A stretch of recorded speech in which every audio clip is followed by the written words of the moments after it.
अस्सलाम वालेकुम स्टूडेंट्स। 5 किस्में मैं आपको बता चुका हूँ जिन बच्चों से CSS कोई नहीं होना, जो सिर्फ कहानियाँ कराते हैं। छठी किस्म है उनकी जिनको मैं कहता होता हूँ ये बिल्कुल चाचा मामदीन है। चाचा मामदीन हमारे गांव के बीच में एक आदमी था, उसने खाना खाया हो ना तो 10 मिनट बाद आप उससे पूछें क्या खाया तो उसको याद नहीं था होता कि पालक खाई है कि गोभी खाई है कि दाल खाई है। बिल्कुल, कभी कहता था यार मैंने पालक खाई है, जब उसको 4 बंदे कहते थे नहीं नहीं आपने तो अभी गोभी खाई है, तो वो कन्फ्यूज़ होके मान जाता था कि मैंने गोभी खाई है। तो यूँ कंफ्यूज्ड माइंडेड लोग जो हैं CSS नहीं कर सकते। अब मैं आपको उनकी मिसालें देता हूँ CSS से।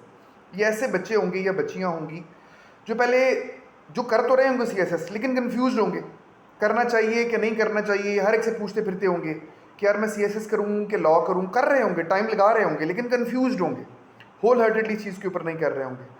फिर ये कंफ्यूज्ड होंगे सब्जेक्ट सिलेक्शन के ऊपर, ये रखना चाहिए कि वो रखना चाहिए, और ये फरवरी से कन्फ्यूजन शुरू होगी और एंड तक ये जाती जाएगी। इन्हें ये कन्फर्म ही नहीं होगा कि इन्होंने करना इसके ऊपर क्या है। अच्छा, फिर ये कंफ्यूज हो रहे होंगे इस चीज़ के ऊपर कि 25 की अटैम्प्ट लें, 2025 की या 2026 की जो है मुझे वो अटैम्प्ट लेनी चाहिए। वो कन्फ्यूजन इन्होंने पाली हुई होगी। फिर कन्फ्यूजन इन्होंने इस चीज़ के ऊपर पाली होगी कि हमें इस टीचर से पढ़ना चाहिए या उस टीचर से पढ़ना चाहिए, पढ़ किसी से भी नहीं रहे होंगे, कंफ्यूज ही कंफ्यूज जो है वो फिर रहे होंगे। तो ये जो कंफ्यूज किस्म के बच्चे हैं इनसे CSS नहीं होगा, PMS नहीं होगा। अगर आप में से किसी को ये प्रॉब्लम है तो मेरी रिक्वेस्ट ये है कि आप किसी एक आध बंदे से मशवरा करके दिल को पक्का कर लें और उसके बाद अल्लाह का नाम लेके डट जाएं।